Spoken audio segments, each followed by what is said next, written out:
Hello guys, andito na naman po ako sa aking YouTube channel. Mag-iigib po ako. Ay, ano ba 'yan?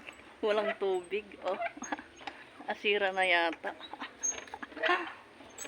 Ano po, maglalagay po ako ng tubig dun sa dun sa butas, dun po sa yung binutasan ko po diyan sa puno ng mangga kasi diyan po naliligo yung mga patok ko. So ayan po, may tubig na po siya, oh. Ayun po yung mga manok namin. Oh. Tapos dito po sa likod ko, diyan po yung mga tanim ko.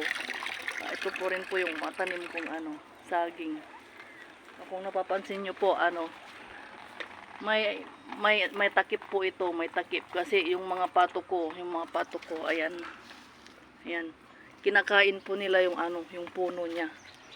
Kaya kailangan po may sarado.